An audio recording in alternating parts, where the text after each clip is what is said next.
Hi everyone, this is Chandan and welcome to Chandan logics. ఈ రోజు మనం ఆర్ఆర్బి ఎన్టీపీసీకి సంబంధించి 28th మార్చ్ రోజున ఫస్ట్ షిఫ్ట్లో జరిగిన కంప్లీట్ అర్థమెటిక్ పేపర్ని డిస్కస్ చేయబోతున్నాం అనమాట. అంటే సింపుల్గా మాట్లాడంటే అర్థమెటిక్కి సంబంధించి 28th మార్చ్ ఫస్ట్ షిఫ్ట్లో ఎలాంటి క్వశ్చన్స్ వచ్చాయి, వాటిని మనం స్మార్ట్గా ఎలా సాల్వ్ చేయాలి అనే దాన్ని ఫోకస్ చేస్తూ ఇప్పుడు మనం క్వశ్చన్స్ని డిస్కస్ చేయబోతున్నాం అనమాట. అండ్ ఇంకొక ఇంపార్టెంట్ విషయం ఏంటంటే నేను ఈ వీడియోలో కంప్లీట్ కాన్సెప్ట్ ఎక్స్ప్లెయిన్ చేయట్లేదు. జస్ట్ ఇప్పుడు నేను ఏంటంటే ఎగ్జామినేషన్లో వచ్చిన క్వశ్చన్స్ని పక్కన వాళ్ళకన్నా యూనిక్గా ఎలా సాల్వ్ చేయాలి అనే దాన్ని ఫోకస్ చేస్తూ ఇప్పుడు నేను క్వశ్చన్స్ని సాల్వ్ చేయబోతున్నాను అనమాట. ఓకేనా? అండ్ ఇంకొక ఇంపార్టెంట్ విషయం ఏంటంటే ఆల్రెడీ మనం ఆర్ఆర్బి ఎన్టీపీసీ అలానే గ్రూప్ డికి సంబంధించి న్యూ బ్యాచ్ స్టార్ట్ చేశాం. ఒకవేళ ఎవరైనా ఇంట్రెస్టెడ్ క్యాండిడేట్స్ ఉంటే కనుక గూగుల్ ప్లే స్టోర్లోకి వెళ్ళి చందన్ లాజిక్స్ అని మన యాప్ ఉంటుంది, యాప్ని డౌన్లోడ్ చేసి మీరు చూడొచ్చు. లేదు అనుకుంటే కనుక ఈ కనిపించే నెంబర్కి కాల్ చేయండి, వాళ్ళు మీకు కంప్లీట్ డీటెయిల్స్ చెప్తారనమాట. ఓకేనా? సో ఫస్ట్ క్వశ్చన్ సాల్వ్ చేద్దాం. చూడండి, ఫస్ట్ క్వశ్చన్ ఏంటంటే what percent of 1 hour is 1 minute and 12 seconds? నిజం చెప్పాలంటే ఈ క్వశ్చన్ చాలా సింపుల్ క్వశ్చన్ అనమాట. సో క్వశ్చన్ ఏమడుగుతుందంటే 1 minute 12 seconds అనేది 1 hourలో ఎంత పర్సెంట్ అని అడుగుతున్నారు. ఈ క్వశ్చన్ చదివిన వెంటనే ఆన్సర్ మీరు 2% అని పెట్టేయచ్చు. ఎందుకంటే 1 minute 12 seconds అంటే మొత్తం మీద ఎన్ని సెకండ్స్? 72 seconds. అవునా? మరి 72 seconds అనేది 1 hourలో ఎంత పర్సెంట్ అని క్వశ్చన్. 1 hour అంటే 60 minutes. మరి ఇది సెకండ్స్లో ఉంది కాబట్టి 60 minutesని మీరు సెకండ్స్లోకి మార్చాలి. ఈచ్ మినిట్ ఏంటంటే 60 seconds. అప్పుడు 1 hour అంటే ఎంత అంటే సెకండ్స్లో 3600 seconds. అవునా? మరి 3600 seconds కాబట్టి పర్సెంటేజ్ ఎంత అని అడిగారు. అప్పుడు 72/3600 × 100 క్యాలిక్యులేట్ చేసి ఆన్సర్ వచ్చేస్తుంది. లేదు అనుకుంటే ఇలా కూడా చెప్పొచ్చు. ఏమని? మనకి 100% వాల్యూ ఎంత అంటే 3600. అవునా? మరి 1% అంటే ఎంత? 1% అంటే 36. మరి 1% 36 అయితే అప్పుడు 72 అనేది ఎంత పర్సెంట్? సింపుల్గా అప్పుడు మన ఆన్సర్ 2% అని చెప్పేస్తాం అనమాట. ఓకేనా? చాలా సింపుల్ అనమాట. నిజం చెప్పాలంటే ఈ క్యాలిక్యులేషన్ కూడా మనం చేయాల్సిన అవసరం లేదు, జస్ట్ ఫ్రాక్షన్ ఆఫ్ సెకండ్స్లో కంప్లీట్ చేసేయచ్చు. ఓకేనా? నెక్స్ట్ క్వశ్చన్ చూడండి. Ram is 4 times his Sons age today. Today అంటే అట్ ప్రజెంట్ అని అర్థం అనమాట. సో ప్రజెంట్ ఏజ్ ప్రకారం రామ్ వాళ్ళ సన్కి 4 times అంట. నెక్స్ట్ స్టేట్మెంట్ చూడండి. 5 years hence. 5 years hence అంటే 5 years తర్వాత అని అర్థం అనమాట. 5 years hence Ram will be thrice his Sons age. 5 years తర్వాత ఏంటంటే రామ్ వాళ్ళ సన్కి థ్రైస్ అంటే 3 times అని అర్థం అనమాట. మనల్ని ఏమడుతున్నారు? Find their current ages. Current age అన్న ప్రజెంట్ ఏజ్ అన్న రెండు సేమ్ అనమాట. నిజం చెప్పాలంటే ఈ క్వశ్చన్కి చాలామంది ఏం చేస్తారంటే ఈక్వేషన్స్ని ఫ్రేమ్ చేస్తుంటారు, ఈక్వేషన్స్ని ఫ్రేమ్ చేసి సాల్వ్ చేస్తారు. బట్ ఈక్వేషన్స్ని ఫ్రేమ్ చేసి సాల్వ్ చేయడం వల్ల మనం టైం వేస్ట్ చేసుకున్నట్టు అనమాట. సో సింపుల్గా మాట్లాడంటే ఈ క్వశ్చన్ని ఆప్షన్ వెరిఫికేషన్ చేసి చెప్పవచ్చు అనమాట. ఓకేనా? చూద్దాం ఒకసారి ఆప్షన్ వెరిఫికేషన్ ఎలా చేయాలో. ఆప్షన్ వెరిఫికేషన్ చేసే ముందులా అసలు మిమ్మల్ని క్వశ్చన్ ఏం అడుగుతుంది అని తెలుసుకుని ఆప్షన్ వెరిఫికేషన్ చేయాలి. అంతేగాని ఆప్షన్ వెరిఫికేషన్ చేసినప్పుడు ఎలా పడితే అలా ఆప్షన్ వెరిఫికేషన్ చేయకూడదు. చూడండి, మళ్ళీ క్వశ్చన్ ఏం అడిగింది? కరెంట్ ఏజెస్ అని అడిగింది. కరెంట్ ఏజ్ అంటే ప్రజెంట్ ఏజెస్ అని అర్థం అనమాట. అంటే ఇచ్చిన ఆప్షన్స్ ఏంటంటే ప్రజెంట్ ఏజెస్ అనమాట. ఓకేనా? మరి ఇచ్చిన ఆప్షన్ ప్రజెంట్ ఏజ్ కాబట్టి ప్రజెంట్ ఏజ్కి సంబంధించి క్వశ్చన్లు ఏం చెప్పారు? రామ్ వాళ్ళ సన్కి 4 times ఉంటాడు అని చెప్పారు. అవునా? ఇప్పుడు చూడండి, ఇది రామ్ అయితే కనుక ఇది రామ్ వాళ్ళ సన్ అనమాట. మరి 4 times కాబట్టి చూడండి 60 అనేది 15కి 4 times అయినా? అవును. అలా మీరు చూస్తే 40 అనేది 10కి 4 times అయినా? అవును. అలా మీరు చూస్తే అన్ని ఆప్షన్స్ ఫస్ట్ స్టేట్మెంట్ని సాటిస్ఫై, అన్ని ఆప్షన్స్ 4 times కనిపిస్తున్నాయి. అవునా? ఇప్పుడు నేను సెకండ్ స్టేట్మెంట్ని వెరిఫై చేస్తాను. సెకండ్ స్టేట్మెంట్ ఏంటి? 5 years hence. 5 years hence అంటే 5 years తర్వాత. 5 years తర్వాత రామ్ విల్ బి థ్రైస్ అంటే 3 times ఉండాలి, అంటే 3 రెట్లు అని అర్థం. ఇప్పుడు 5 years తర్వాత. మరి 5 years తర్వాత అంటే అప్పుడు మీరు ఏం చేయాలి? +5 చేయాలి కదా. ఎందుకంటే సపోజ్ మీ ప్రెజెంట్ ఏజ్ 25 years అనుకుందాం. 5 years తర్వాత మీ ఏజ్ ఎంత అంటే 25 + 5 30 years అవుతుంది. అవునా? అలా ఏంటంటే ప్రజెంట్ ఏజ్ 60 అయితే 5 years తర్వాత ఏమవుతుందంటే 65 అవుద్ది. అలానే ప్రజెంట్ ఏజ్ 15 అయితే 5 years తర్వాత ఏమవుతుందంటే 20 అవుద్ది. మరి 20ని 3 times చేస్తే 65 వచ్చుద్దా? రాదు కాబట్టి రాంగ్ ఆన్సర్ అయిపోతుంది. అని ఇక్కడ చూడండి, 40కి 5 యాడ్ చేస్తే 45. అవునా? 10కి 5 యాడ్ చేస్తే 15. 15ని 3 టైమ్స్ చేస్తే 45 వచ్చుద్దా? వస్తుంది కాబట్టి ఫస్ట్ స్టేట్మెంట్ సాటిస్ఫై అయింది, సెకండ్ స్టేట్మెంట్ సాటిస్ఫై అయింది. అప్పుడు ఆబ్వియస్గా మనం ఇది ఆన్సర్ అవడానికి ఛాన్స్ ఉంది. నెక్స్ట్ అనండి దీన్ని చూడండి, 20కి 5 యాడ్ చేస్తే 25, 5కి 5 యాడ్ చేస్తే 10. ఇప్పుడు 25 అనేది 10కి 3 టైమ్స్ ఉందా? లేదు కాబట్టి రాంగ్ ఆన్సర్. అని చూడండి 32కి +5 చేస్తే 37, అవునా? 8కి +5 చేస్తే 13, 13ని 3 టైమ్స్ చేస్తే 37 వస్తుందా? రావట్లేదు కాబట్టి రాంగ్ ఆన్సర్. అప్పుడు సింపుల్గా మన ఆన్సర్ ఏం చెప్పొచ్చు అంటే 40, 10 అని చెప్తాం. ఓకేనా? చాలా సింపుల్ అనమాట. నిజం చెప్పాలంటే ఎగ్జామినేషన్ రాసినట్లయితే కనుక ఇవన్నీ మనం రాయాల్సిన అవసరం లేదు. నేను మీకు ఎక్స్ప్లెయిన్ చేస్తున్నాను కాబట్టి ఇవన్నీ నేను మీకు క్లియర్గా రాశాను. బట్ ఎగ్జామినేషన్ ఓరియంటేషన్లో +5 చేస్తే 45 వచ్చుద్ది, +5 చేస్తే 15 వచ్చుద్ది, 15ని 3 టైమ్స్ చేస్తే 45 వచ్చుద్ది. ఇదంతా ఎక్స్ప్లెనేషన్ ఎవరికి చెప్పాల్సిన అవసరం లేదు. జస్ట్ ఆప్షన్స్ని అబ్జర్వ్ చేస్తారు. క్వశ్చన్ చెప్పిన దాని ప్రకారం 5 years తర్వాత కాబట్టి +5 చేసినప్పుడు 3 టైమ్స్ ఉందో లేదో చూస్తారు. ఒకవేళ 3 టైమ్స్ ఉందనుకోండి వెంటనే ఆన్సర్ మార్క్ చేస్తారు. ఓకేనా? నెక్స్ట్ క్వశ్చన్ చూడండి. నెక్స్ట్ క్వశ్చన్ వచ్చేసరికి ప్రాఫిట్ అండ్ లాస్కి సంబంధించి అనమాట.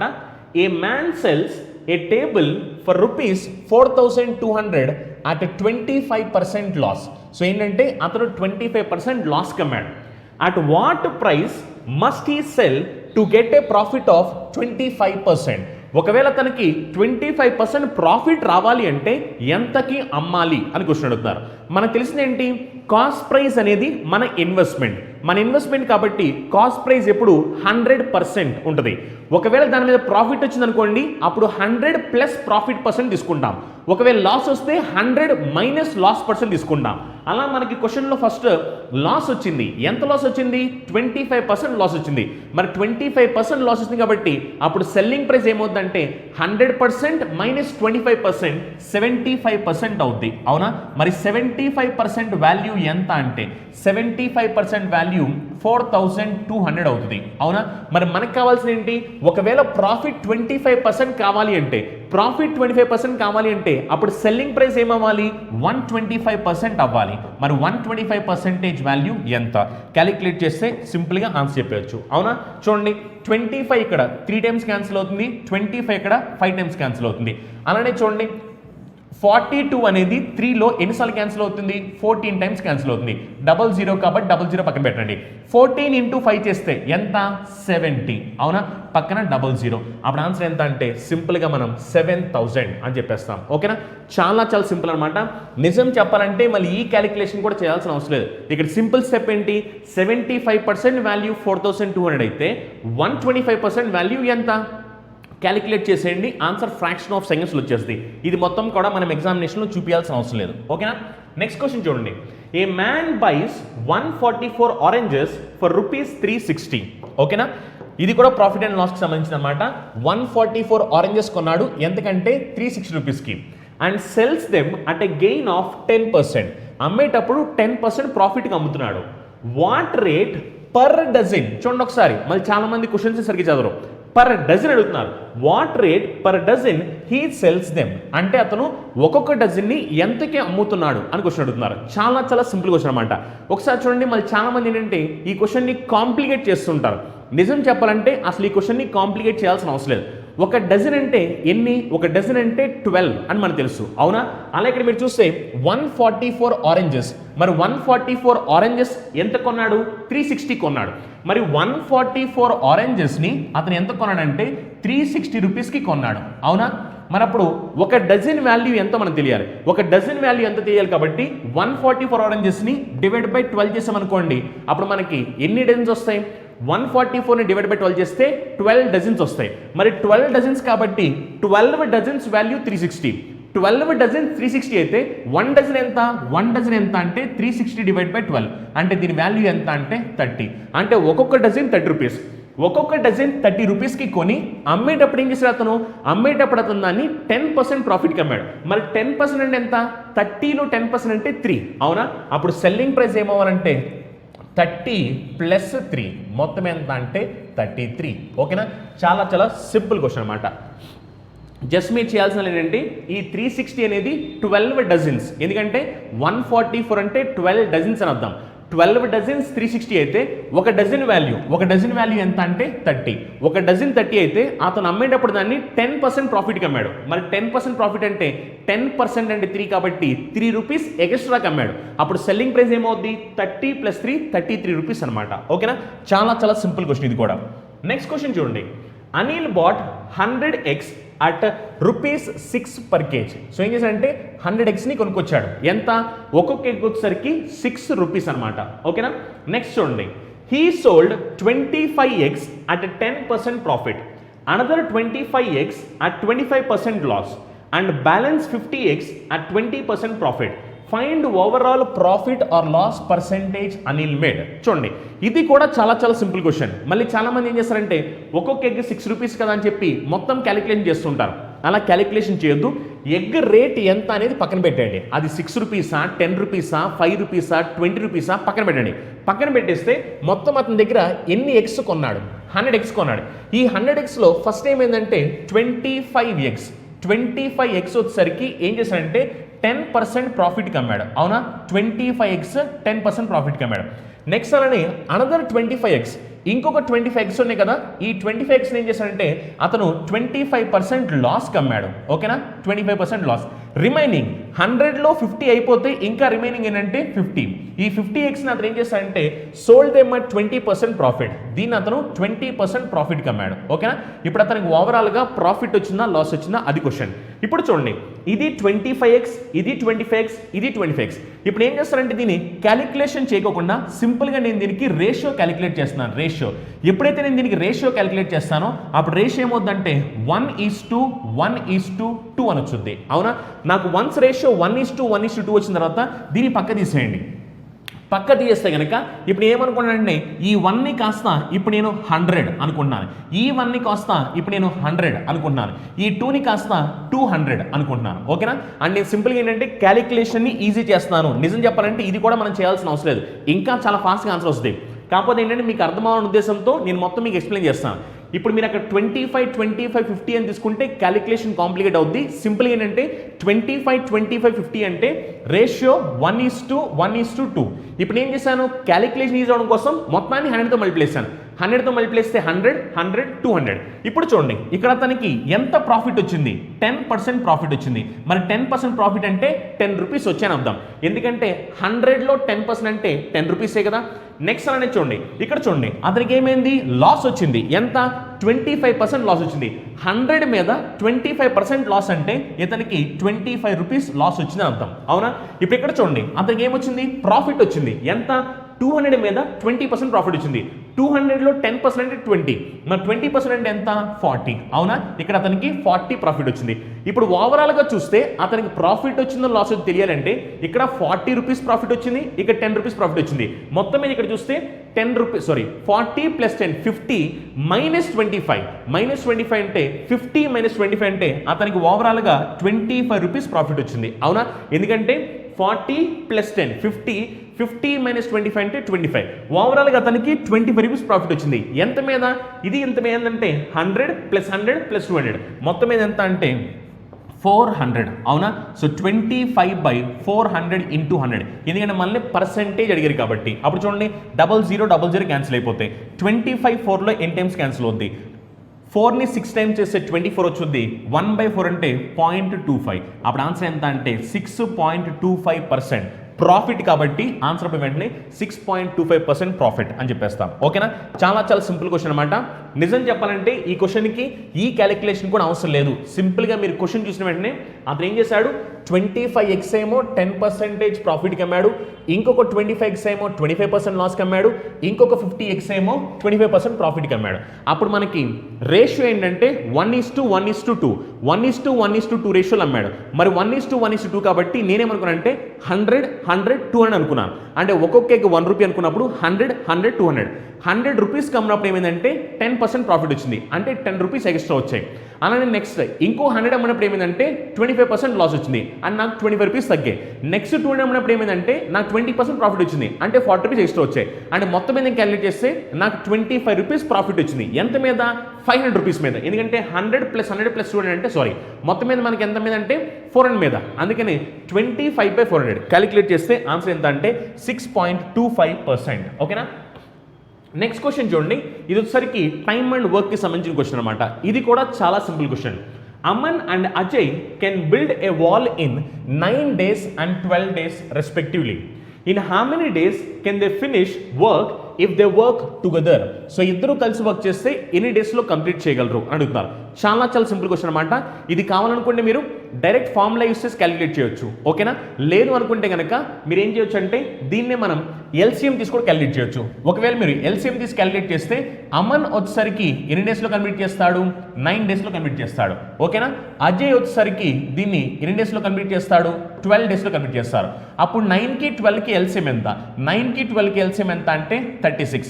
వీడి రోజుకి ఎన్ని యాపిల్స్? వీడి రోజుకి 4 యాపిల్స్. వీడి రోజుకి ఎన్ని యాపిల్స్? 3 యాపిల్స్. ఇద్దరు కలిసి చేస్తే రోజుకి ఎన్ని? 7. సో మొత్తం 36 యాపిల్స్ తినాలి.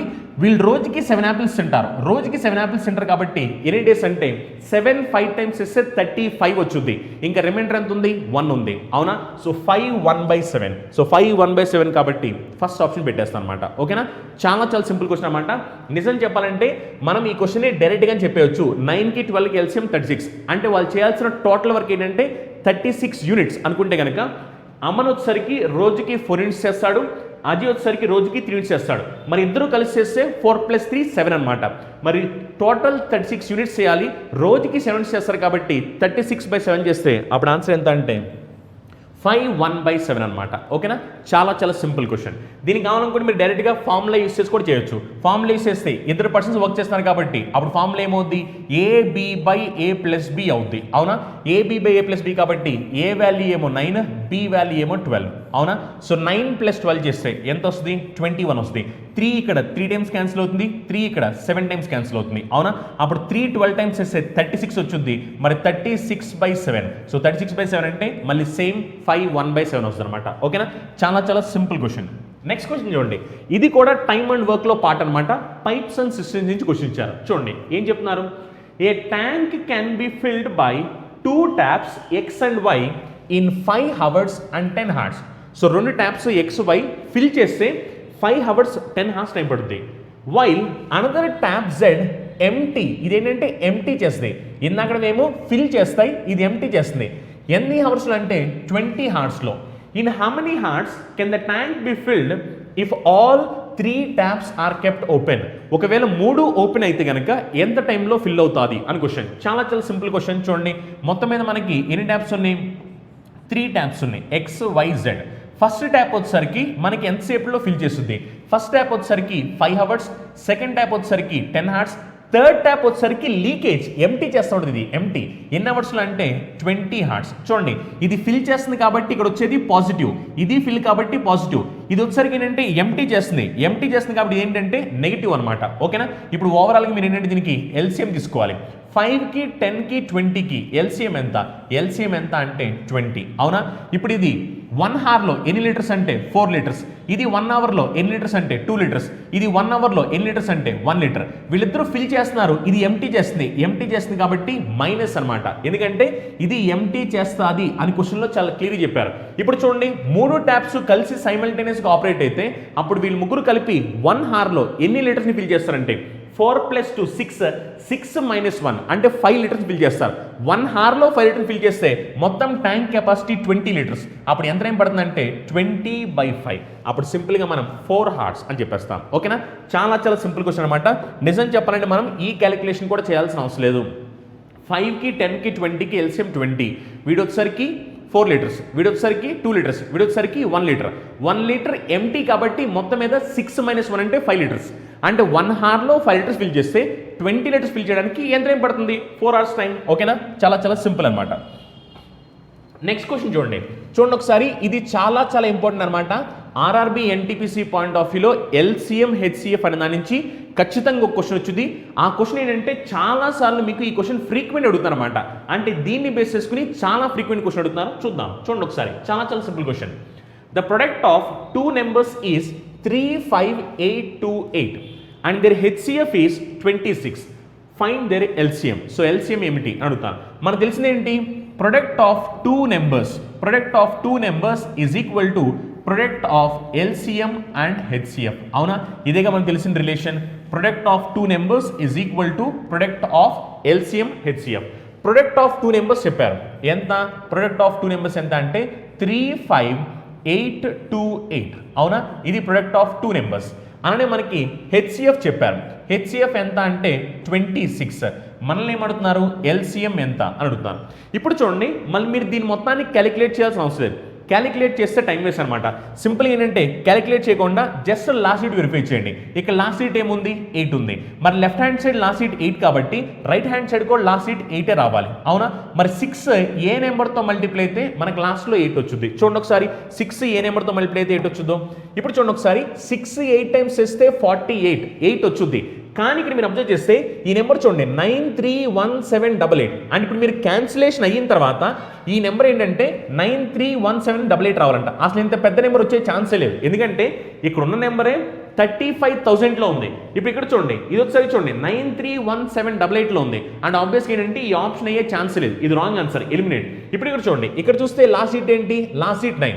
ఇప్పుడు 6ని 9 టైమ్స్ చేస్తామనుకోండి, 6ని 9 టైమ్స్ చేస్తే మనకి 54 వచ్చుద్ది. అంటే లాస్ట్లో 4 వచ్చుద్ది. కానీ లాస్ట్లో మనకి 8 కావాలి. అంటే ఇది రాంగ్ ఆన్సర్ అయిపోద్ది. ఇప్పుడు ఇక్కడ చూడండి, 6ని 8 టైమ్స్ చేస్తే 48 వచ్చుద్ది, సరిపోతుంది. ఇక్కడ కూడా చూడండి, 6ని 3 టైమ్స్ చేస్తే 18, అంటే మళ్ళీ 8 వస్తుంది. అంటే ఈ ఆప్షన్ సాటిస్ఫై అవుతుంది, ఈ ఆప్షన్ కూడా సాటిస్ఫై అవుతుంది. ఇప్పుడు స్టూడెంట్స్కి డౌట్ వచ్చింది, ఈ ఆప్షన్ పెట్టాలా, ఈ ఆప్షన్ పెట్టాలా? చూడండి ఒకసారి, మళ్ళీ క్యాలిక్యులేషన్ చేయొద్దు. క్యాలిక్యులేషన్ చేయకుండా అప్రాక్సిమేట్గా ఇక్కడ మీరు చూస్తే కనుక మీకు ఎంత కావాలి? అప్రాక్సిమేట్గా మీకు 35,000 కావాలి. మరి 35,000 కావాలి కాబట్టి 26ని దేంతో మల్టిప్లై చేస్తే అప్రాక్సిమేట్గా 35,000 వచ్చింది అన్న కామన్ సెన్స్ ఉంటే చాలు. ఇప్పుడు చూడండి, 26ని ఒకవేళ నేను 3580తో మల్టిప్లై చేస్తే నాకు 35,000 వచ్చిందా? లేదు, దానికన్నా చాలా ఎక్కువ వచ్చింది. అవునా? అందుకే ఇది రాంగ్ ఆన్సర్ అయిపోద్ది. అప్పుడు సింపుల్గా చెప్పాలంటే మన ఆన్సర్ ఏంటంటే 1378 అని చెప్పేస్తాం. ఎందుకంటే ఎప్పుడైతే మీరు 26ని 3580 మల్టిప్లై చేస్తారో ఆల్మోస్ట్ అప్పుడు మీకు ఏంటంటే ఆల్మోస్ట్ ఆ వాల్యూ అనేది 35,828 కన్నా చాలా ఎక్కువ ఉంటుంది అనమాట. అందుకని ఏంటంటే ఈ ఆప్షన్ ఎలిమినేట్ అయిపోద్ది. అప్పుడు సింపుల్ ఆన్సర్ ఏంటంటే 1378 అని పెట్టేస్తాం. ఓకేనా? చాలా చాలా సింపుల్. మళ్ళీ క్యాలిక్యులేషన్ రావట్లేదు అని ఇబ్బంది పడాల్సిన అవసరం లేదు. సింపుల్ ఏంటంటే క్యాలిక్యులేషన్ ఎప్పుడు చేస్తాం? ఒకవేళ మన ఎగ్జామినేషన్ అనేది ఫిల్ ఇన్ ద బ్లాంక్స్ అనుకోండి, అప్పుడు మనం క్యాలిక్యులేషన్ చేస్తాం. కానీ ఇప్పుడు ఏంటి, మన కళ్ళ ముందు ఆప్షన్స్ ఉన్నాయి, మీరు ఆప్షన్ వెరిఫికేషన్ చేస్తే చాలు. అంతేగాని క్యాలిక్యులేషన్ రాదు అని బాధపడాల్సిన అవసరం అయితే లేదు. ఓకేనా? నెక్స్ట్ క్వశ్చన్ చూడండి, ఇది కూడా LCM HCFకి సంబంధించిన question. 3 bells rings at an interval of 15, 20 and 30 minutes. Okay? If they all rang at 11 AM together, at what time will they next ring together? ఇది చాలా చాలా సింపుల్ క్వశ్చన్ అనమాట. ఇలాంటి ప్యాటర్న్ ఆఫ్ క్వశ్చన్ కూడా ఎగ్జామినేషన్లో చాలా ఫ్రీక్వెంట్గా వస్తుంటాయి. సో క్వశ్చన్ చెప్పింది ఏంటంటే 3 బెల్స్ ఏంటంటే 3 రెగ్యులర్ ఇంటర్వెల్స్లో రింగ్ అవుతుంటాయి. ఒకటేమో ఎవ్రీ 15 మినిట్స్కి రింగ్ అవుద్ది, ఇంకోటేమో ఎవ్రీ 20 మినిట్స్ రింగ్ అవుద్ది, ఇంకోటేమో ఎవ్రీ 30 మినిట్స్ రింగ్ అవుద్ది. ఇప్పుడు ఈ 3 కలిసి సైమల్టేనియస్గా 11 o'clockకి రింగ్ అయ్యాయి అనమాట, మార్నింగ్ 11 o'clockకి. ఇప్పుడు క్వశ్చన్ ఏమడుతుందంటే మళ్ళీ 3 కలిసి సైమల్టేనియస్గా ఎప్పుడు రింగ్ అవుతాయి అని క్వశ్చన్ అడుగుతున్నారు. సింపుల్, ఏం చేయాలి? ఇప్పుడు మీరు దీనికి LCM క్యాలిక్యులేట్ చేసి చాలు, ఇంకేం చేయాల్సిన అవసరం లేదు. 15, 20, 30 LCM క్యాలిక్యులేట్ చాలు. 15కి 20కి 30కి LCM ఏంటి? 60. అంటే మనకి మళ్ళీ వాళ్ళు 60 మినిట్స్ తర్వాత కలిసి రింగ్ అవుతారు. 60 మినిట్స్ అంటే 1 hour కదా. మరి 11 AMకి 1 hour తర్వాత అంటే అప్పుడు సింపుల్ ఆన్సర్ ఏమవుద్ది? ఆఫ్టర్నూన్ 12 o'clock అనమాట. So 12 noon. ఓకేనా? చాలా చాలా సింపుల్ క్వశ్చన్. జస్ట్ ఏంటంటే ఇలాంటి ప్యాటర్న్ ఆఫ్ క్వశ్చన్స్ మన ఎగ్జామినేషన్లో వస్తుంటాయి. మళ్ళీ మీరు దీనికి మొత్తం క్యాలిక్యులేషన్ చేయాల్సిన అవసరం లేదు. ఇండైరెక్ట్గా దాని మీనింగ్ ఏంటంటే LCM క్యాలిక్యులేట్ చేయాలని అర్థం. ఎందుకంటే ఫస్ట్ బెల్ ఎవ్రీ 15 మినిట్స్కి రింగ్ అవుద్ది.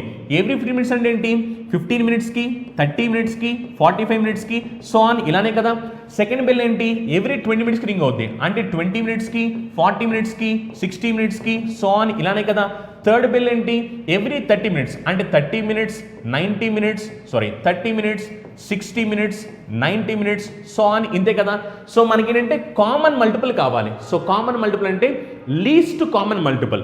లీస్ట్ కామన్ మల్టిపుల్ అంటే LCM అనే కదా.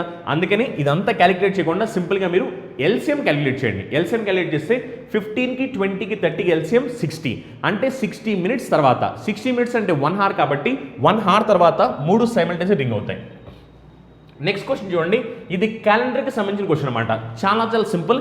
క్యాలెండర్ అనే టాపిక్ని మనం జస్ట్ క్వశ్చన్స్ని ఆన్సర్స్ ఫ్రాక్షన్ ఆఫ్ సెకండ్స్లో పెట్టొచ్చు అనమాట. మీరు కళ్ళతో చూసి ఆన్సర్ పెట్టవచ్చు, ఇంకేం చేయాల్సిన అవసరం లేదు. చూడండి ఒకసారి, if Christmas was on Sunday in 2011 what day will it on 2012? So 2012లో ఎప్పుడు పడుతుంది అని క్వశ్చన్ అడుగుతారు. చాలా చాలా సింపుల్ క్వశ్చన్. ఒకసారి చూడండి, క్రిస్మస్ కాబట్టి 25th December. So 25th December 2011 ఏంటంట? సండే, అవునా? సో మనల్ని ఏమడుతున్నారు? సేమ్ క్రిస్మస్సే అంటే 25th డిసెంబర్ ఏ ఇయర్లో? 2012లో ఏమవుతుంది అని క్వశ్చన్ అడుగుతాను. ఒకసారి చూడండి, యాక్చువల్లీ ఏంటంటే దీంట్లో మనకి డేట్ మంత్ కాన్స్టెంట్గా ఉన్నాయి. మీరు ఇయర్ ఒకటి చూస్తే చాలు. కొన్నిసార్లు ఏమవుతుంది, ఇవి కూడా మారిపోతుంటాయి అనమాట. ఓకేనా? సో అందుకని మీరు కంప్లీట్ కాన్సెప్ట్ ఐడియా ఉంటే ఫ్రాక్షన్ ఆఫ్ సెకండ్స్ ఆన్సర్లు వచ్చేస్తాయి. ఇప్పుడు చూడండి, 2011 నుంచి 2012కి వెళ్తున్నప్పుడు 2012 అనేది లీప్ ఇయర్. మరి 2012 లీప్ ఇయర్ కాబట్టి లీప్ ఇయర్లో ఎన్ని ఆడ్ డేస్ ఉంటాయి? మనకు తెలిసింది ఏంటంటే every leap year has 2 odd days, every non leap year has 1 add day అని తెలుసు. మరి ఎవ్రీ లీప్ ఇయర్లో 2 ఆడ్ డేస్ ఉంటాయి కాబట్టి అప్పుడు మనం దీనికి +2 చేస్తాం. అప్పుడు సండే +2 చేస్తే అప్పుడు ఆన్సర్ ఏమవుతుందంటే ట్యూస్డే అవుతుంది. ఓకేనా? చాలా చాలా సింపుల్. ఒకసారి చూడండి, మళ్ళీ చాలా మంది ఏంటంటే 2012 వచ్చిన వెంటనే +2 కొట్టడం కాదు. అక్కడ మీరు +2 కొట్టాలి అంటే ఖచ్చితంగా ఈ డేట్ ఉంది చూసారా, ఈ డేట్ ఏంటంటే ఫిబ్రవరి 29ని దాటాలి. ఫిబ్రవరి 29ని దాటితే మాత్రమే అప్పుడు మీరు దీనికి +2 కొడతారు. ఒకవేళ ఇక్కడ ఇది డిసెంబర్ కాకోకుండా సపోజ్ ఒకవేళ ఇది క్వశ్చన్ ఇక్కడ మనకి ఏమి ఇచ్చారు? క్రిస్మస్ అని ఇచ్చారు. ఒకవేళ క్వశ్చన్లో మనకి క్రిస్మస్ అని చెప్పుకోకుండా ఒకవేళ క్వశ్చన్లో మనకి రిపబ్లిక్ డే అని చెప్పారు అనుకుందాం. అప్పుడు రిపబ్లిక్ డే అంటే ఏమవుద్ది? 26th జాన్ అవుద్ది, అవునా? 26 జాన్. అప్పుడు ఇది కూడా ఏమవుద్ది? 26th John. ఇప్పుడు చూడండి ఒకసారి, ఒకవేళ క్వశ్చన్ కనుక ఎలా ఇచ్చుంటే కనుక రిపబ్లిక్ డే వచ్చేసరికి 2011లో సండే రోజుని సెలబ్రేట్ చేస్తుంటే కనుక మనకి సేమ్ రిపబ్లిక్ డే అనేది 2012లో ఎప్పుడు సెలబ్రేట్ అవుతుంది అని క్వశ్చన్ పెడితే అప్పుడు మళ్ళీ మీరు +2 అని చెప్పి ట్యూస్డే అని చెప్పారనుకోండి, ఇది రాంగ్ ఆన్సర్ అయిపోద్ది. ఎందుకంటే అది ట్యూస్డే కాదు. అప్పుడు మీరు పెట్టాల్సిన ఆన్సర్ ఏంటంటే మండే అని పెట్టాలి. ఎందుకంటే 2012 లీప్ ఇయర్ కరెక్టే, కానీ ఇక్కడ మీరు అబ్జర్వ్ చేస్తే 2012ని నేను లీప్ ఇయర్ అని చెప్పాలి అంటే ఖచ్చితంగా నాకు ఏం కావాలి? ఫిబ్రవరి 29 కావాలి. ఈ ఫిబ్రవరి 29 ఉంటేనే దాన్ని మనం లీప్ ఇయర్ కింద కన్సిడర్ చేస్తాం. ఎందుకని? నాన్ లీప్ ఇయర్కి లీప్ ఇయర్కి డిఫరెన్స్ ఏంటి? నాన్ లీప్ ఇయర్కి లీప్ ఇయర్కి డిఫరెన్స్ ఏంటంటే ఒకే ఒక్క డే. ఆ ఒక్క డే ఏంటంటే 29 ఫిబ్రవరి. ఆ 29 ఫిబ్రవరి ఉంటేనే లీప్ ఇయర్కి లీప్ ఇయర్ అన్న వాల్యూ ఉంటుంది. ఒకవేళ 29 ఫిబ్రవరి లేదు, అప్పుడు లీప్ ఇయర్కి నాన్ లీప్ ఇయర్కి స్పెషాలిటీ ఏమి ఉండదు, రెండు సేమ్ అనమాట. అందుకని ఏంటంటే ఒకవేళ ఇది 2012 అయినప్పటికీ కూడా ఇప్పుడు నేను ఆన్సర్ +2 అని చెప్పకూడదు. ఇప్పుడు ఏంటంటే జస్ట్ +1 అని చెప్పాలి. ఓకేనా? కానీ దాన్ని మనం అడిగింది క్వశ్చన్ క్రిస్మస్కి సంబంధించి కాబట్టి క్రిస్మస్ అన్నప్పుడు ఖచ్చితంగా ఫిబ్రవరి 29ని దాటొస్తున్నామంటే ఇంక్లూడ్ చేస్తున్నాం కాబట్టి +2 చేసాం. అదే ఒకవేళ మళ్ళీ క్రిస్మస్ అడగకోకుండా ఇలా క్వశ్చన్ రిపబ్లిక్ డే అడిగారు అనుకోండి, అప్పుడు ఆన్సర్ మండే, ఏది ట్యూస్డే కాదనమాట. ఓకేనా? నెక్స్ట్ క్వశ్చన్ చూడండి. నెక్స్ట్ వచ్చేసరికి మనకి డేటా ఇంటర్ప్రిటేషన్ సంబంధించి అనమాట. చాలా చాలా సింపుల్ క్వశ్చన్. చూడండి ఒకసారి, ఇప్పుడు ఒకసారి ఇక్కడ వాల్యూస్ కనిపిస్తున్నాయి కదా. ఇక్కడ ఏంటంటే మండే రోజేమో 8, అలానే ట్యూస్డే రోజు వచ్చేసరికి 6, వెడ్నెస్డే రోజు వచ్చేసరికి 10, థర్స్డే రోజు వచ్చేసరికి 12, అలానే ఫ్రైడే రోజు వచ్చేసరికి 10, నెక్స్ట్ సాటర్డే వచ్చేసరికి 7, సండే రోజు వచ్చేసరికి 11. ఓకేనా? సో ఇవన్నీ ఏంటంటే bicycles sold on every day, ప్రతిరోజు ఎన్ని బైసైకిల్స్ సెల్ చేస్తున్నారు అన్న దాని గురించి ఒక బార్ గ్రాఫ్ ఇచ్చారు. ఓకేనా? ఇప్పుడు చూద్దాం ఒకసారి క్వశ్చన్ ఏం చెప్తున్నారంటే how many bicycles were sold from Thursday to Sunday. Thursday నుంచి సండే వరకు మొత్తం బైసైకిల్స్ ఎన్ని సెల్ చేశారు అని క్వశ్చన్ అడుగుతున్నారు. చూడండి, థర్స్డే నుంచి సండే వరకు అంటే ఇవే కదా. థర్స్డే రోజు నుంచి సండే వరకు మొత్తం బైసైకిల్స్ ఎన్ని యాడ్ చేయండి. యాడ్ చేస్తే 12 + 10 చేసామనుకోండి 22, 22 + 7 చేస్తే 29, 29 + 11 చేసామనుకోండి 40. అప్పుడు సింపుల్గా ఆన్సర్ ఎంత అంటే మనం 40 అని చెప్పేస్తాం. ఓకేనా? చాలా చాలా సింపుల్ క్వశ్చన్ అనమాట. బార్ గ్రాఫ్ ఇచ్చి ఎన్ని సైకిల్స్ సోల్డ్ అయ్యాయి ఎప్పటి నుంచి థర్స్డే నుంచి సండే వరకు అని అడిగారు. జస్ట్ ఎడిషన్ చేయండి అంతే, ఇంకేం చేయాల్సిన అవసరం లేదు. చాలా చాలా సింపుల్ క్వశ్చన్. నెక్స్ట్ క్వశ్చన్ చూడండి. Find 2 consecutive numbers where thrice the first number is more than twice the second number by 5. చూడండి ఒకసారి, మళ్ళీ ఏమడుతున్నారంటే 2 కన్సిక్యూటివ్ నెంబర్స్. కన్సిక్యూటివ్ అంటే వెంటనే వచ్చే నెంబర్స్ అని అర్థం అనమాట. 2 కన్సిక్యూటివ్ నెంబర్స్ కావాలంట. ఆ నెంబర్స్ ఎలా ఉండాలి అంటే thrice the first number is more than twice the second number by 5. అంటే ఫస్ట్ నెంబర్ని మీరు థ్రైస్ చేసి అలానే సెకండ్ నెంబర్ని ట్వైస్ చేస్తే అప్పుడు వీళ్ళ మధ్యన డిఫరెన్స్ ఎంత ఉండాలంటే 5 ఉండాలి అని చెప్పుకుంటున్నాను అనమాట. ఓకేనా? ఇప్పుడు చూడండి, మళ్ళీ మీరు ఇలా ఈక్వేషన్ వేసి ఇదంతా చేయాల్సిన అవసరం లేదు. సింపుల్గా ఆప్షన్ వెరిఫికేషన్ చేయండి సరిపోతుంది. సో మీరు చేయాల్సింది ఏంటంటే ఫస్ట్ నెంబర్ని థ్రైస్ చేయండి, సెకండ్ నెంబర్ని ట్వైస్ చేయండి. అలా చేసినప్పుడు ఏమవ్వాలంటే ఫస్ట్ నెంబర్ అనేది సెకండ్ నెంబర్ కన్నా 5 ఎక్కువ ఉండాలి అని క్వశ్చన్ చెప్పింది. ఓకేనా? చూడండి, థ్రైస్ చేస్తే ఎంత 15, థ్రైస్ అంటే 3 రెట్లు అని అర్థం. ట్వైస్ చేస్తే ఎంత 12. ఇప్పుడు చూడండి 15 12 కన్నా 5 ఎక్కువ ఉందా? లేదు కాబట్టి రాంగ్ ఆన్సర్. అలానే ఇది చూడండి 6ని 3 టైమ్స్ వేసాము ఎంత 18, 7ని 2 టైమ్స్ వేసాము ఎంత 14. ఇప్పుడు చూడండి 18 అనేది 14 కన్నా 5 ఎక్కువ ఉందా? లేదు కాబట్టి రాంగ్ ఆన్సర్. అని ఇక్కడ చూడండి 7ని మనం 3 టైమ్స్ వేసాము, 7ని 3 టైమ్స్ వేస్తే 21, 8ని మనం 2 టైమ్స్ వేసాము, 2 టైమ్స్ 16, 21 16 కన్నా 5 ఎక్కువ ఉందా? ఉంది కాబట్టి ఇది ఆన్సర్ అవుతుంది. ఓకేనా? అండ్ ఇది కూడా చూడండి ఒకసారి 9ని 3 టైమ్స్ వేసామనుకోండి 27 వచ్చుద్ది, 10ని 2 టైమ్స్ వేసామనుకోండి 20 వచ్చుద్ది. 27 20 కన్నా 5 ఎక్కువ కాదు కాబట్టి రాంగ్ ఆన్సర్ అయిపోద్ది. అప్పుడు సింపుల్ ఏంటంటే ఆప్షన్ సి అని చెప్పేస్తాను. ఈ క్వశ్చన్ చెప్పాలంటే దీనికి ప్రొసీజర్ ఏమీ చేయాల్సిన అవసరం లేదు. ఇలాంటి ప్యాటర్న్ ఆఫ్ క్వశ్చన్ వచ్చినప్పుడు ఏంటంటే సింపుల్గా మీరు ఆప్షన్స్ మీ కళ్ళ ముందు ఉంటాయి కాబట్టి ఆప్షన్స్ని బెస్ట్ యూస్ చేస్తూ ఉండాలి. ఎవరైతే ఆప్షన్స్ని బెస్ట్గా యూస్ చేస్తుంటారో వాళ్ళకి ఎగ్జామినేషన్లో చాలా టైం కన్జ్యూమ్ అవుతుంటుంది. ఓకేనా? అండ్ ఇంకొక ఇంపార్టెంట్ విషయం ఏంటంటే ఒకవేళ మీకు ఈ వీడియో నచ్చినట్లయితే కనుక లైక్ చేయండి, అలానే మీ ఫ్రెండ్స్కి మీ ఫ్యామిలీ మెంబర్స్కి షేర్ చేయండి మర్చిపోకోకుండా. ఓకేనా? నెక్స్ట్ క్వశ్చన్ చూడండి, what should be subtracted from 107.03 to get 96.4. చాలా సింపుల్ అండ్ సిల్లీ క్వశ్చన్ అనమాట. సో మనకి 96.4 రావాలి అంటే 107.03లోంచి ఏం సబ్ట్రాక్ట్ చేయాలి అన్నారు. సింపుల్గా ఈ రెండు సబ్ట్రాక్ట్ చేసేయండి, ఇంకేం చేయాల్సిన అవసరం లేదు. సబ్ట్రాక్ట్ చేస్తే కనుక ఇప్పుడు ఏం చేయాలి 96.4. సబ్ట్రాక్షన్లో కూడా మళ్ళీ ఎలా పడతాలో చేయకూడదు. డెసిమల్ పాయింటర్ డిజిట్స్ని బ్యాలెన్స్ చేయాలి. ఇక్కడ డెసిమల్ పాయింటర్ ఎన్ని డిజిట్స్ ఉన్నాయి? 2 డిజిట్స్ ఉన్నాయి. ఇక్కడ డెసిమల్ పాయింటర్ ఎన్ని డిజిట్స్ ఉన్నాయి? 1 డిజిట్ ఉంది. అందుకని ఏం లేదు కాబట్టి ఇప్పుడు నేను ఇక్కడ 0 పెట్టాను. చూడండి ఇప్పుడు నేను సబ్ట్రాక్ట్ చేస్తే కనుక 3లోంచి 0 తీస్తే ఇంకా మనకి 3 వచ్చింది. ఇప్పుడు ఇక్కడ 0 ఉంది కాబట్టి అప్పుడు నేను క్యారీ చేస్తాను. క్యారీ చేస్తే 10 అవుద్ది. 10లోంచి 4 తీస్తే 6 వచ్చింది. డెసిమల్ పాయింట్ పెడతాం. ఇప్పుడు 7లో 1 క్యారీ వెళ్ళిపోయింది కాబట్టి ఇక్కడ 6 ఉంటుంది. 6లోంచి 6 తీస్తే 0 ఉంటుంది. అప్పుడు మన ఆన్సర్ చూడండి 0.63తో ఎండింగ్ అవ్వాలి. ఇది రాంగ్ ఆన్సర్ అయిపోద్ది. అవునా? ఇది రాంగ్ ఆన్సర్ అయిపోద్ది. ఇక్కడ చూడండి ఇక్కడ 9 ఉంది, ఇది రాంగ్ ఆన్సర్ అయిపోద్ది. అప్పుడు సింపుల్ ఆన్సర్ ఏంటంటే 10.63. ఎందుకంటే మనకి ఇక్కడ చూడండి మొత్తం క్యాలిక్యులేట్ చేయలేదు, మనకి లాస్ట్లో 63 కనపడాలి. 63 చూస్తే ఇగో ఇక్కడ 63 ఉంది, ఇక్కడ ఏంటంటే 1.63 ఉంది. కానీ మనం 107 నుంచి ఆల్మోస్ట్ మనం 96 తీస్తున్నాము. అప్పుడు మనకి 1 డిఫరెన్స్ వచ్చుద్దా? రాదు కదా. అందుకే వెంటనే ఎలిమినేట్. ఇక్కడ చూడండి 9.63 నా 10.63 తెలియాలి. ఇక్కడ మనకి మిగిలింది ఏంటంటే 106 మిగిలింది. ఇక్కడ ఏంటంటే 96. 106లోంచి 96 సబ్ట్రాక్ట్ చేస్తే ఆటోమేటిక్గా మనకి 10 వచ్చుద్ది. అందుకే ఆన్సర్ ఏంటంటే 10.63. ఓకేనా? చాలా సింపుల్ క్వశ్చన్. ఇది జస్ట్ కళ్ళతో చూసి పెట్టి క్వశ్చన్ అనమాట. నెక్స్ట్ క్వశ్చన్ చూడండి ఏం చెప్తున్నారు. Which number will be in the మిడిల్లో if the following numbers are arranged in descending order. So descending order అంటే decreasing order. Decreasing order arrange చేస్తే ఏ నెంబర్ మిడిల్లో ఉంటుంది అని క్వశ్చన్ అడుగుతాను. చూడండి ఒకసారి ఈ క్వశ్చన్ ఏంటంటే నిజానికి మనం డిసెండింగ్ ఆర్డర్ అన్నాం కదా అని మళ్ళీ డిసెండింగ్ ఆర్డర్లో అరేంజ్ చేయాల్సిన అవసరం లేదు. మీ కామన్ సెన్స్ని మీరు యూస్ చేస్తే కనుక ఇక్కడ చూడండి ఇదేంటి 44, ఇదేంటి 44, ఇదేంటి 46, ఇదేంటి 46, ఇదేంటి 45. అవునా? అంటే ఇప్పుడు మనకి ఎగ్జాక్ట్గా మిడిల్లో ఉండాలి. కాబట్టి ఇక్కడ మీరు అబ్జర్వ్ చేస్తే కనుక ఎగ్జాక్ట్గా మిడిల్లో ఉండాలి కాబట్టి చూడండి ఒకసారి ఈ రెండు మనకి ఏంటంటే ఈ రెండు ఇవేంటంటే ఫస్ట్లో లాస్ట్లో ఉంటాయి. మరి ఎగ్జాక్ట్గా మిడిల్ అంటే ఇదే కదా 4 5 6 5. అవునా? సో 4 5 6 5 కాబట్టి ఆప్షన్ సి అని పెట్టేస్తాం. మళ్ళీ అంతేగాని మీరు వీటిని డిసెండింగ్ ఆర్డర్ అరేంజ్ చేయమని చెప్పి మీరు 1 by 1 డిసెండింగ్ ఆర్డర్ అరేంజ్ చేయాల్సిన అవసరం లేదు. అరేంజ్ చేయకుండా మీరు నీట్గా అబ్జర్వ్ చేస్తే ఇక్కడ 44 44 46 46 45.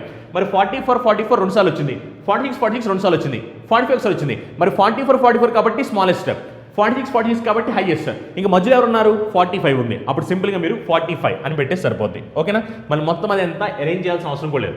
నెక్స్ట్ క్వశ్చన్ చూడండి, find the product of square root of 16 and square of 4. చాలా simple question. Square root of 16 ఎంత? 4. అవునా? అలానే స్క్వేర్ ఆఫ్ 4 ఎంత? స్క్వేర్ ఆఫ్ 4 అంటే 4 స్క్వేర్ అంటాం. అప్పుడు 4 స్క్వేర్ అంటే 16 కదా, మరి 4 into 16 చేస్తే అప్పుడు ఆన్సర్ ఎంత 64. ఓకేనా, చాలా చాలా సింపుల్ క్వశ్చన్ అనమాట. నిజానికి దీనికి క్యాలిక్యులేషన్ కూడా చేయాల్సిన అవసరం లేదు. నెక్స్ట్ క్వశ్చన్ చూడండి. రాజా scored 67, 69, 78 and 88 in 4 of his subjects. What should be his score in the 5th subject so that his average equals to 80? అంటే ఏంటంటే రాజా మొత్తం 67 ఒక దాంట్లో వచ్చే సబ్జెక్ట్, 69 ఒక సబ్జెక్ట్లో వచ్చాయి, 78 ఒక సబ్జెక్ట్లో వచ్చాయి, అలానే ఇంకొక సబ్జెక్ట్లో 88 వచ్చాయి. ఓకేనా, ఇప్పుడు అతనికి ఓవరాల్గా ఎంత కావాలి? ఓవరాల్గా యావరేజ్ వచ్చేసరికి 80 కావాలి. ఓవరాల్గా 80 కావాలంటే మిగిలిపోయిన సబ్జెక్టులో ఎన్ని మార్క్స్ రావాలి అని క్వశ్చన్ అడుగుతున్నారు. ఇప్పుడు చూడండి, మళ్ళీ ఇది మీరు మామూలుగా చేసుకుంటూ వెళ్తే చాలా టైం కన్స్యూమ్ అవుతుంది. మీరు ఎంత చేయాల్సిన అవసరం ఏంటంటే మీరు జస్ట్ ఏంటంటే యావరేజ్లో మీరు ఎజ్యూమ్డ్ యావరేజ్ అన్న కాన్సెప్ట్ని యూస్ సాల్వ్ చేయొచ్చు. ఇప్పుడు చూడండి, యావరేజ్ ఎంతో వాళ్ళు చెప్పేశారు. యావరేజ్ ఎంత అంట 80. యావరేజ్ 80 అంటే యావరేజ్ అంటే ఈక్వల్ డిస్ట్రిబ్యూషన్ అని అర్థం అనమాట. మరి యావరేజ్ 80 కాబట్టి అందరూ 80 ఉండాలన్నమాట. చూద్దాం అందరూ 80 ఉన్నారో లేదో. ఇప్పుడు ఇక్కడ చూడండి 67 ఉంది అంటే 80 కన్నా తక్కువ ఉంది. 80 కన్నా ఎంత తక్కువ ఉంది? 80 కన్నా ఎంత ఎక్కువ ఉంది అంటే 13 తక్కువ ఉంది. అవునా, ఇప్పుడు ఇక్కడ చూడండి ఇది కూడా 80 కన్నా తక్కువ. ఎంత తక్కువ ఉంది? 11 తక్కువ ఉంది. ఇది కూడా 80 కన్నా తక్కువ. ఎంత తక్కువ ఉంది? 2 తక్కువ ఉంది. ఇది 80 కన్నా ఎక్కువ ఉంది. ఎంత ఎక్కువ ఉంది? 8 ఎక్కువ ఉంది. అవునా, ఇప్పుడు చూడండి మొత్తాన్ని మీరు క్యాలిక్యులేట్ చేయండి. మొత్తాన్ని కనుక మనం క్యాలిక్యులేట్ చేస్తే కనుక -13 -11 చేస్తే -24, -24 -2 చేస్తే -26. అవునా, మరి -26 + 8 -26 + 8 చేస్తే ఎంత అంటే మనకి -18. అంటే నాకు -18 తక్కువ వచ్చింది. మరి -18 తక్కువ వచ్చింది కాబట్టి ఎవరైతే మనకి లాస్ట్ సబ్జెక్ట్ మిగిలిపోయిందో ఆ లాస్ట్ సబ్జెక్ట్ ఏంటంటే యావరేజ్ కన్నా 18 ఎక్కువ ఉండాలి. ఎందుకంటే నేను ఈ నలుగురిని కంపేర్ చేసినప్పుడు నాకు 18 తక్కువ వచ్చింది. మరి 18 తక్కువ వచ్చింది కాబట్టి నా ఓవరాల్ స్కోర్ యావరేజ్ 80 ఉండాలి అంటే ఈ లాస్ట్ సబ్జెక్ట్ అనేది ఏంటంటే ఈ 18 ఎక్కువ తీసుకురావాలి. అప్పుడు 80 + 18 కాబట్టి అప్పుడు సింపుల్ ఆన్సర్ ఎంత అంటే 98 అని చెప్పేస్తాం. ఓకేనా, చాలా చాలా చాలా సింపుల్ క్వశ్చన్ అనమాట. నిజం చెప్పాలంటే ఎంత కూడా వేస్ట్ చూపించాల్సిన అవసరం లేదు. మీకు క్వశ్చన్ ఎగ్జామినేషన్లో కనిపిస్తుంది. మీరు చేయాల్సింది 80 కన్నా ఎంత తక్కువ, 80 కన్నా ఎంత ఎక్కువ. మీరు మొత్తం క్యాలిక్యులేట్ చేసిన తర్వాత ఎక్కువ ఉందా తక్కువ అని చూస్తారు. తక్కువ ఉంటే ఏం చేస్తారు? ఈ యావరేజ్కి యాడ్ చేసి ఆన్సర్ చెప్తారు. ఎక్కువ ఉంటే ఏం చేస్తారు? ఈ యావరేజ్ నుంచి సబ్ట్రాక్ట్ చేసి ఆన్సర్ చెప్తారు. ఓకేనా, చాలా చాలా సింపుల్ అనమాట. నెక్స్ట్ క్వశ్చన్ చూడండి. In a company 10 employees get a salary of ₹36,200 each and 15 employees get a salary of ₹33,550 each. What is the average salary per employee? So ఒక్కొక్క ఎంప్లాయీకి యావరేజ్గా ఎంత శాలరీ వస్తుంది అని క్వశ్చన్ అడుగుతున్నారు. సో ఇది కూడా యావరేజ్కి సంబంధించిన క్వశ్చన్ అనమాట. ఈ క్వశ్చన్ ఏం చెప్తున్నారంటే 10 ఎంప్లాయీస్ ఉన్నారు, ఒక్కొక్కరికి 36,200 శాలరీ వస్తుంటుంది. అలానే ఇంకొక 15 ఎంప్లాయీస్ ఉన్నారు, వాళ్ళకి వచ్చేసరికి ఒక్కొక్కరికి 33,550 రూపీస్ శాలరీ వచ్చింది. మొత్తం అందరి మీద యావరేజ్గా ఎంత శాలరీ వస్తుంది అని క్వశ్చన్ అడుగుతారు అనమాట. ఓకేనా, చూడండి చాలా చాలా సింపుల్ క్వశ్చన్ అనమాట. 10 ఎంప్లాయీస్ వీళ్ళ శాలరీ ఈచ్ వచ్చేసరికి ఎంత అంటే 36,200 రూపీస్. అలానే ఇంకొక 15 ఎంప్లాయీస్ ఉన్నారు, వీళ్ళకి ఒక్కొక్కరికి శాలరీ ఎంత అంటే 33,550. మనకు కావాల్సింది ఓవరాల్గా ఒక్కొక్కరికి యావరేజ్గా ఎంత శాలరీ వస్తుంది అని క్వశ్చన్. ఇప్పుడు ఈ క్వశ్చన్ మనం మామూలుగా చేస్తే 10 × 36,200 + 15 × 33,550 డివైడ్ బై 10 + 15 ఈ క్యాలిక్యులేషన్ అంతా చేయాలి. ఓకేనా, సో అందుకని ఏంటంటే ఇదంతా చేయకుండా సింపుల్ ఏం చేస్తానంటే ఇద్దరికి 0 కామన్ ఉంది కాబట్టి కొంతసేపు ఈ 0ని నెగ్లెక్ట్ చేస్తాను. నెగ్లెక్ట్ చేసిన తర్వాత ఇక్కడ చూడండి ఒకసారి, ఇది 5 టేబుల్లో క్యాన్సిల్ అవుతుంది కాబట్టి 5 టేబుల్లో 2 టైమ్స్ క్యాన్సిల్ అవుతుంది. ఇది వచ్చేసరికి 5 టేబుల్లో 3 టైమ్స్ క్యాన్సిల్ అవుతుంది. జస్ట్ క్యాలిక్యులేషన్ని ఈజీ చేయడం కోసమే ఇది నేను చేశాను. ఓకేనా, ఇప్పుడు చూడండి నేనేమనుకుంటానంటే ఓవరాల్గా యావరేజ్ ఏంటో నాకు తెలియదు, బట్ నేను యావరేజ్ని కనుక్కున్నాను కాబట్టి ఇప్పుడు నేను యావరేజ్ని ఎజ్యూమ్ చేస్తున్నాను. నేను యావరేజ్ని ఏమని ఎజ్యూమ్ చేస్తానంటే 3500 అని ఎజ్యూమ్ చేస్తున్నాను. ఓకేనా, యాక్చువల్లీ నేను ఎప్పుడైతే యావరేజ్ని 3500 అని ఎజ్యూమ్ చేశానో దాని మీనింగ్ ఏంటంటే వీళ్ళందరూ 3500 ఉండాలని అర్థం అనమాట. మరి 3500 ఎందుకు ఎజ్యూమ్ చేశానంటే క్యాలిక్యులేషన్ సింపుల్ చేయడం కోసం ఈ 2 నెంబర్లకి దగ్గరగా ఉన్న నెంబర్ని తీసుకున్నాను 3500. ఇప్పుడు చూడండి ఇది 3500 కన్నా ఎక్కువ ఉంది. ఎక్కువ అవునా, ఎంత ఎక్కువ ఉంది? ఎంత ఎక్కువ ఉందంటే 120 ఎక్కువ ఉంది. అవునా, ఇది చూడండి, ఇది 3500 కన్నా తక్కువ ఉంది. ఎంత తక్కువ ఉంది? ఎంత తక్కువ ఉందండి? ఇది 145 తక్కువ ఉంది. అవునా? ఇప్పుడు చూడండి ఒకసారి, ఇప్పుడు ఇక్కడ మీరు అబ్జర్వ్ చేస్తే 120 ఎక్కువ, అలా ఎంతమందికి? 2 మెంబర్స్కి. 145 తక్కువ, ఎంతమందికి? 3 మెంబర్స్కి. అప్పుడు ఏం చేయాలి? 2 × 120. సో 2 × 120 అంటే 240. అవునా? అలానే 3 × -145. 3 × -140 చేస్తే 14, అంటే 114 3 టైమ్స్ చేస్తే 420, 3ని 5 టైమ్స్ 15, అంటే మొత్తం మీద ఎంత అంటే అది 435 వచ్చుద్ది. అవునా? ఎప్పుడైతే మనం దీన్ని సబ్ట్రాక్ట్ చేస్తామో అప్పుడు మనకి ఎంత వస్తుందంటే 195. అంటే మనకి ఏమైందంటే నేను అనుకున్న యావరేజ్ కాకోకుండా నాకు 195 తక్కువ వచ్చింది. మరి 195 తక్కువ వచ్చింది కాబట్టి ఈ 195ని డిస్ట్రిబ్యూట్ చేయాలి. ఎవరు డిస్ట్రిబ్యూట్ చేయాలి? ఈ 2 + 3 మొత్తం 5 మెంబర్స్కి డిస్ట్రిబ్యూట్ చేయాలి. డిస్ట్రిబ్యూట్ చేస్తే 195 డివైడ్ బై 5, అప్పుడు క్యాన్సిల్ చేయండి. 5 3 టైమ్స్, అలానే 5 9 టైమ్స్, అంటే మనం సింపుల్గా 39 సబ్ట్రాక్ట్ చేసేయాలి. చూడండి, 3500లో నుంచి 39 సబ్ట్రాక్ట్ చేస్తే అప్పుడు మనకి 100లోంచి 39 సబ్ట్రాక్ట్ చేస్తే 61 వస్తుంది కదా, అప్పుడు 3461 అవుతుంది. ఇక్కడ మనం 0ని క్యాన్సిల్ చేసాం కాబట్టి ఈ 0 పెట్టేయండి. అప్పుడు ఆన్సర్ ఏంటంటే 34610. ఓకేనా? చాలా చాలా సింపుల్ క్వశ్చన్. ఒకసారి చూడండి, ఇదంతా క్లియర్గా అర్థమవ్వాలనే ఉద్దేశంతో నేను ఈ స్టెప్స్ అన్ని రాశాను. ఎగ్జామినేషన్ ఓరియంటేషన్లో ఇదంతా రాయాల్సిన అవసరం లేదు. ఎగ్జామినేషన్ ఓరియంటేషన్ మీకు చేయాల్సింది ఏంటంటే ఈ నెంబర్కి ఈ నెంబర్కి ఈ 2 నెంబర్లకి దగ్గరగా ఉన్న నెంబర్ని తీసుకోవాలి. ఈ 2 నెంబర్లకి దగ్గరగా ఉన్న నెంబర్ ఏంటంటే 35000. ఎంత ఎక్కువ ఉంది, ఎంత తక్కువ ఉంది తీసుకోండి, క్యాలిక్యులేట్ చేయండి. ఆ వచ్చిన వాల్యూ ఒకవేళ పాజిటివ్ వాల్యూ వచ్చింది అనుకోండి, యాడ్ చేయండి. నెగిటివ్ వాల్యూ వస్తే సబ్ట్రాక్ట్ చేయండి. కానీ మర్చిపోకుండా విషయం ఏంటంటే మీరు ఎడిషన్ చేయాలి అన్నా సబ్ట్రాక్షన్ చేయాలన్నా డిస్ట్రిబ్యూట్ చేసిన తర్వాత మాత్రమే ఎడిషన్ లేదా సబ్ట్రాక్షన్ చేయాల్సిన అవసరం ఉంటుంది. ఓకేనా? నెక్స్ట్ క్వశ్చన్ చూడండి. నెక్స్ట్ క్వశ్చన్ ఏంటి? How many prime numbers are there between 50 and 100? చాలా చాలా సింపుల్ క్వశ్చన్. 50 నుంచి 100 మధ్యలో ఎన్ని ప్రైమ్ నెంబర్స్ ఉన్నాయి? మనకు తెలిసింది ఏంటి? 1 to 100. 1 నుంచి 100 వరకు మొత్తం ప్రైమ్ నెంబర్స్ ఎన్ని ఉంటాయి? 1 నుంచి 100 వరకు మొత్తం ప్రైమ్ నెంబర్స్ ఏంటంటే 25. అవునా? అలానే మనకు తెలిసిన ఇంకో విషయం ఏంటంటే 1 to 50. 1 నుంచి 50 వరకు మొత్తం ఎన్ని ప్రైమ్ నెంబర్స్ ఉంటాయి? 15 ఉంటాయి. మరి మనకు కావాల్సింది ఏంటి? మనకు కావాల్సింది ఏంటంటే 50 to 100 కావాలి. అవునా? మరి అప్పుడు దీంట్లో దీన్ని సబ్ట్రాక్ట్ చేస్తే ఇంకా మనకి ఎంత మిగిలిపోయింది? 10. అంటే మనకి 50 నుంచి 100 వరకు ఎన్ని ప్రైమ్ నెంబర్స్ అంటే సింపుల్గా మనం 10 అని చెప్పేస్తాం. ఓకేనా? చాలా చాలా సింపుల్ క్వశ్చన్ అనమాట. నెక్స్ట్ క్వశ్చన్ చూడండి. నెక్స్ట్ క్వశ్చన్ ఏంటంటే A height is 5/8 of B height? What is the ratio of B height to A's height? చాలా సింపుల్ క్వశ్చన్. ఇది 5/8 అయితే అప్పుడు B:A ఏమవ్వాలి? 8:5 అవ్వాలి. అవునా? మళ్ళీ దీనికి పెన్ను పేపర్ కూడా యూస్ చేయాల్సిన అవసరం లేదు. ఎందుకంటే క్వశ్చన్ చెప్పిన దాని ప్రకారం ఏ హైట్ ఏంటంటే 5/8 ఆఫ్ బీస్ హైట్. అవునా? మరి అప్పుడు దీని నుంచి A to B రేషియో ఏమవుద్ది? ఏకి బీకి రేషియో ఏమవుద్ది అంటే 5:8.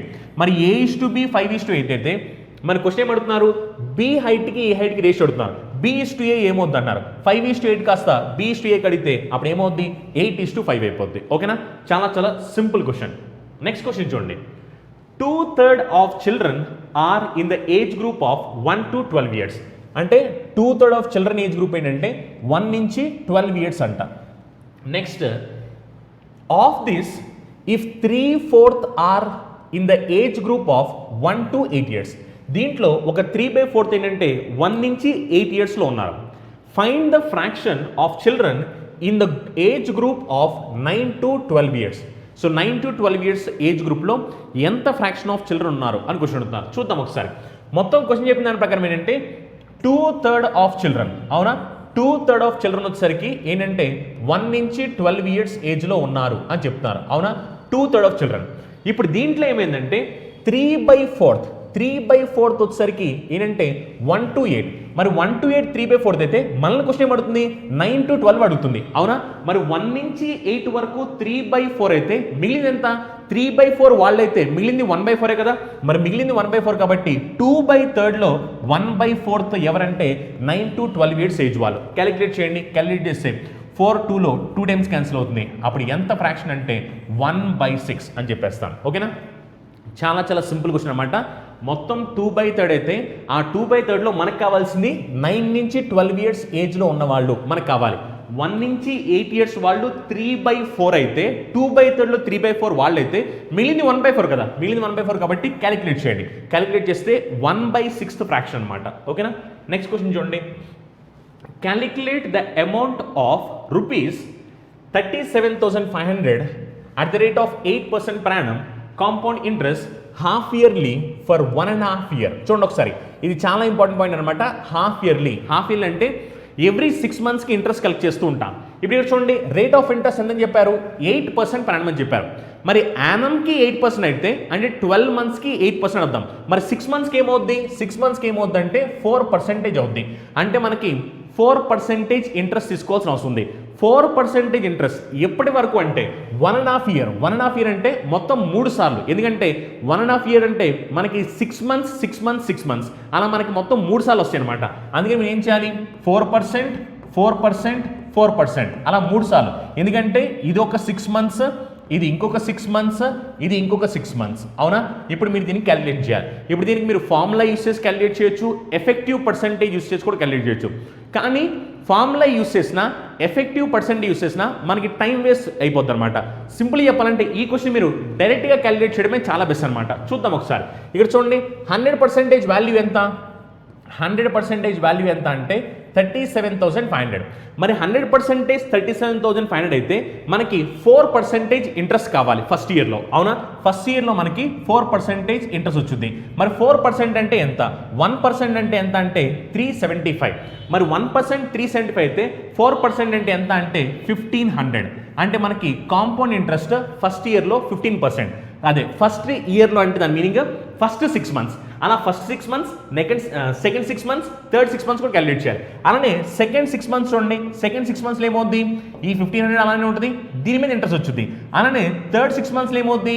ఈ 1500 అలానే ఉంటుంది, అలానే ఈ రెండింటి మీద ఇంట్రెస్ట్ వచ్చింది. ఇప్పుడు చూడండి, దీని మీద ఇంట్రెస్ట్ ఇచ్చుకోవాలి కాబట్టి 1500 మీద 4% ఇంట్రెస్ట్, అప్పుడు ఎంత? 60. అలానే ఇప్పుడు ఇక్కడ చూడండి, ఇప్పుడు ఇది ఏమవుతుందంటే ఈ రెండింటి మీద ఇంట్రెస్ట్ వచ్చింది. ఈ రెండింటి మీద అంటే ఇక్కడ నుంచి 4%, ఇక్కడ నుంచి 4%, అంటే 60 + 60, 60 + 60 కాబట్టి ఇప్పుడు ఇక్కడ ఎంత అంటే 120 ఇంట్రెస్ట్. అలానే దీని మీద కూడా ఇంట్రెస్ట్. ఇప్పుడు 60లో మళ్ళీ 4%, 60లో మళ్ళీ 4% అంటే అప్పుడు ఎంత అంటే 2.4 వచ్చింది. అవునా? ఇప్పుడు ఈ మొత్తం మనం యాడ్ చేయాలి. యాడ్ చేయండి. యాడ్ చేస్తే 60 + 120 చేస్తే 180, 180 + 2.4 చేస్తే 182.4. అలానే ఇది వచ్చేసరికి ఎంత అంటే 4,500. ఇప్పుడు చూడండి, మనకు లాస్ట్లో 182.4 ఖచ్చితంగా ఉండాలి. మరి 182.4 ఖచ్చితంగా ఉండాలి కాబట్టి 182.4 ఇక్కడ ఉంది. ఇది రాంగ్ ఆన్సర్, ఇది రాంగ్ ఆన్సర్, ఇది రాంగ్ ఆన్సర్. ఓకేనా? ఒకసారి చూడండి, మరి దీనికి last digit multiplication, digital sum ఇలాంటివి ఎందుకు చేయలేదు సార్? మొత్తం క్యాలిక్యులేషన్ అంతా ఎందుకు చేశారంటే ఈ క్వశ్చన్లో మనకి డిజిటల్ సమ్ అనేది వర్కౌట్ అవ్వదు. అలానే మనకి లాస్ట్ డిజిట్ టెక్నిక్ కూడా వర్కౌట్ అవ్వదు. ఎందుకంటే ఒకసారి మీ నీట్గా అబ్జర్వ్ చేయండి. మనకు తెలిసిన దాని ప్రకారం ఏంటంటే ఈ 4% చొప్పున మీరు 3 సార్లు క్యాలిక్యులేట్ చేస్తే ఖచ్చితంగా మనకి వచ్చే ఆన్సర్ అనేది డెసిమల్ పాయింట్లో ఉండాలి అన్న సంగతి తెలుసు. డెసిమల్ పాయింట్లో ఉంటుంది కాబట్టి ఈ ఆప్షన్ ఎలిమినేట్ అయిపోద్ది, ఇది కూడా ఎలిమినేట్ అయిపోద్ది. అయితే ఆన్సర్ ఇది అవ్వాలి, లేదా ఆన్సర్ ఇది అవ్వాలి, ఈ రెండింటిలో ఒకటి. కానీ మీరు అబ్జర్వ్ చేస్తే ఇప్పుడు మీకున్న ఒకే ఒక ఛాన్స్ ఏంటంటే మీరు లాస్ట్ డేట్ అని వెరిఫై చేయాలి, డిజిటల్ సమ్ అని వెరిఫై చేయాలి. ఇక్కడ మీరు చూస్తే కనుక లాస్ట్ డేట్ని వెరిఫై చేయడానికి ఛాన్స్ లేదు, ఎందుకంటే రెండింటిలో సేమ్ ఉంది. డిజిటల్ సమ్ కూడా వెరిఫై చేయడానికి ఛాన్స్ లేదు, ఎందుకంటే ఇక్కడ ఏవైతే డిజిట్స్ ఉన్నాయో సేమ్ డిజిట్స్ ఇక్కడ కూడా వచ్చాయన్నమాట. అందువల్ల ఏంటంటే డిజిటల్ సమ్ అప్లై చేయలేము, అన్నీ మనం లాస్ట్ డేట్ టెక్నిక్ కూడా అప్లై చేయలేము. అందుకని ఏంటంటే క్యాలిక్యులేషన్ చేయాల్సిందే. ఈ క్యాలిక్యులేషన్ కూడా చాలా సింపుల్ క్యాలిక్యులేషన్.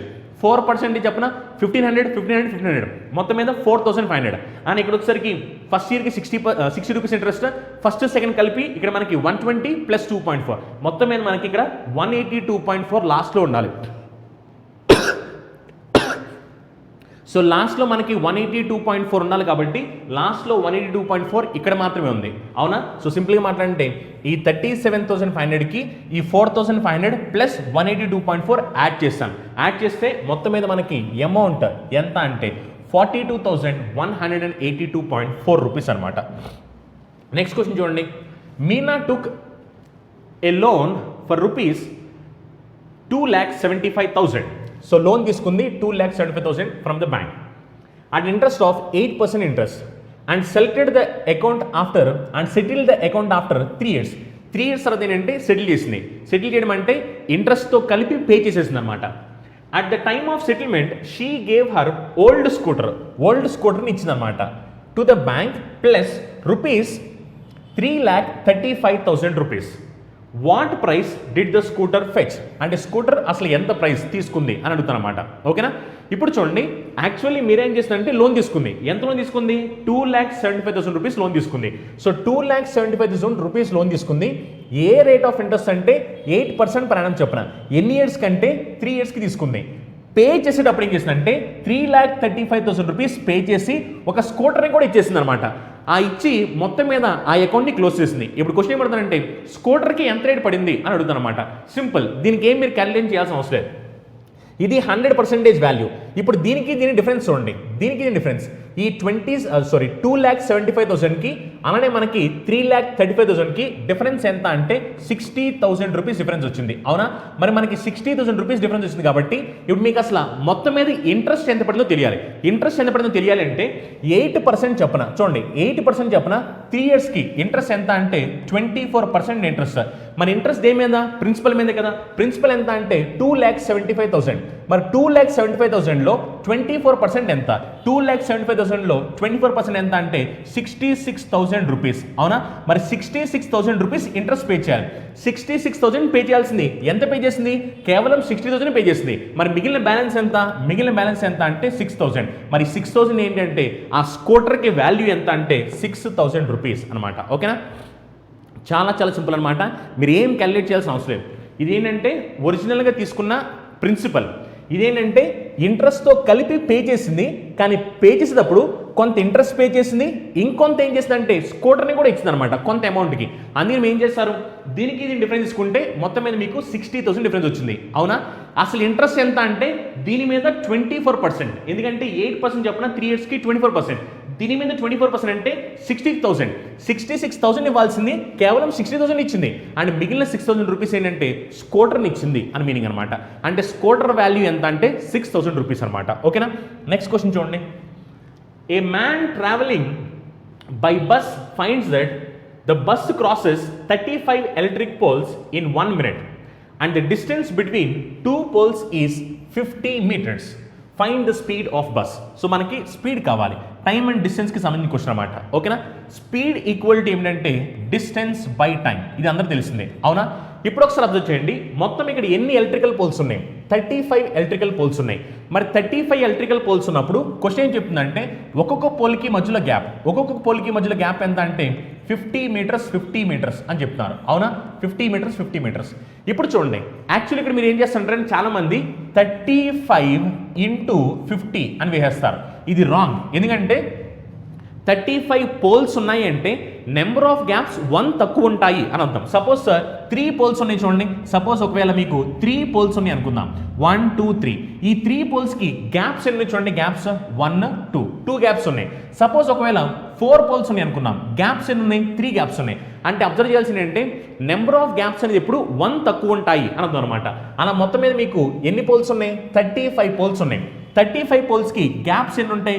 గ్యాప్స్ ఓన్లీ 34 గ్యాప్సే ఉంటాయి.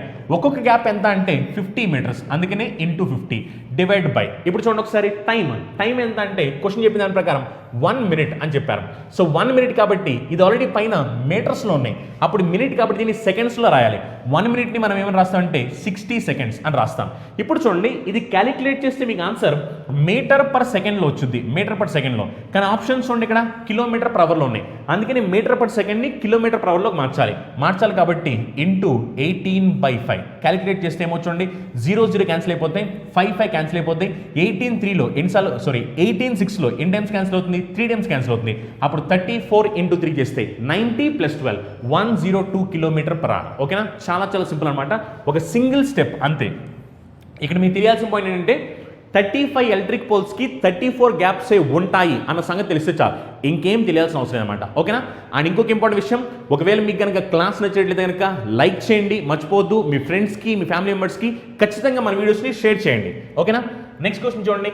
The distance between 2 poles A and B is 300 kilometers.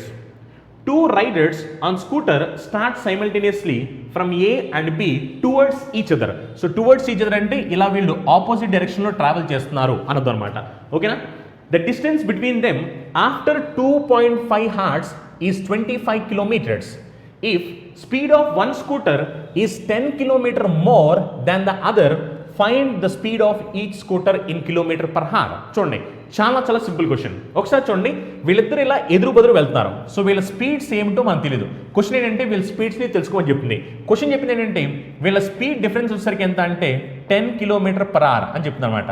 అంటే ఒకళ్ళు ఇంకొకరి కన్నా 10 కిలోమీటర్ పర్ అవర్తో ఎక్కువ వెళ్తూ ఉంటారు అని క్వశ్చన్ చెప్పింది. ఇప్పుడు చూడండి, క్వశ్చన్ చెప్పిన దాని ప్రకారం వీళ్ళిద్దరూ ఆపోజిట్లో ట్రావెల్ చేసినప్పుడు 2.5 అవర్స్ తర్వాత చూస్తే ఏమైందంటే ఇంకా వాళ్ళ మధ్యలో 25 కిలోమీటర్ గ్యాప్ మాత్రమే ఉంది.